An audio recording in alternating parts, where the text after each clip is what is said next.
Mga idolo, nobody saw this coming. Ang kupo ng halos itinuturing na future dynasty ng NBA ay tuluyang napatumba sa sarili nilang tahanan. Ang Oklahoma City Thunder na halos walang makasagot buong playoffs at buong regular season ay natigil ang pagmamarcha sa isang team na maraming nagsabing masyado pang bata para umabot dito. At ngayon, tapos na ang Game 7. Isang bagay ang malinaw. San Antonio Spurs lang pala ang nakahanap ng paraan para pigilan ng Oklahoma City Thunder. Paano nila ito nagawa? At gaano kalaki ang tsansa nila maging NBA champion? Pag-usapan natin lahat ngayon yan. Hello guys, welcome! Yo, what's up mga idolo? Welcome back sa ating channel.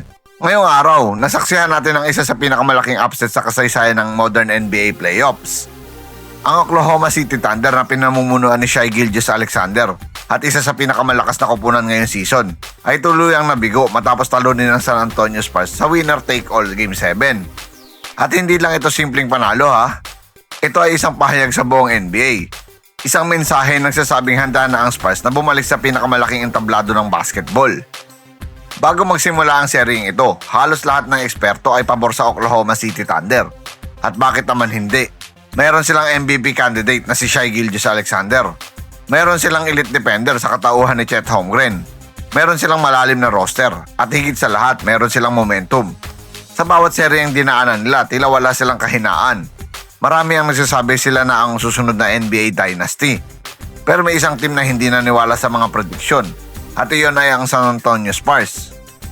Kung may isang pangalan na dapat pasalamatan ng Spurs fan ngayon, iyon ay si Victor Wembanyama. Sa buong serye, pinakita niya kung bakit siya tinatawag na generational talent. Depensa, shot blocking, rebounding, scoring, leadership, lahat ng kailangan ng isang superstar para manalo sa playoffs ay pinakita niya. Sa bawat pagkakataong kailangan ng Spurs na malaking play, naroon si Wembanyama. At sa Game 7, muli niyang pinatunayan na hindi siya basta future star. Isa na siyang superstar ngayon.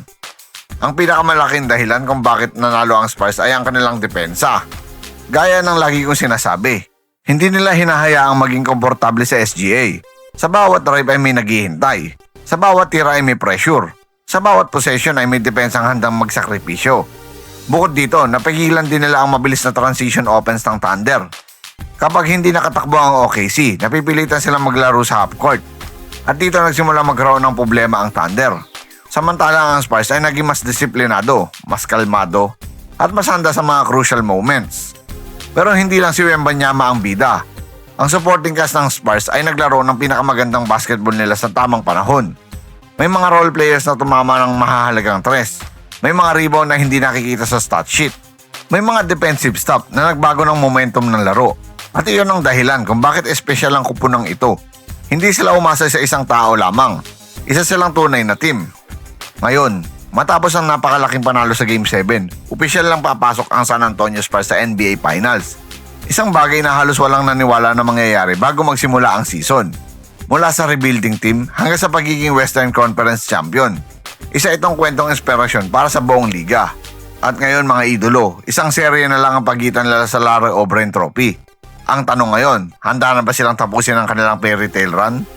O mayroon pang mas malaking hamon ang naghihintay sa NBA Finals? Pero ngayon, gusto kong marinig ang opinion ninyo. Sa tingin ba ninyo ay kaya nang manalo ng San Antonio Spurs ng NBA Championship ngayong season? At si Victor Wembanyama ba ang susunod na mukha ng NBA? I-comment nyo ang inyong sagot sa baba. Kung nagustuhan nyo ang video, huwag kalimutang i-like, mag-subscribe at pindutin ang notification bell button.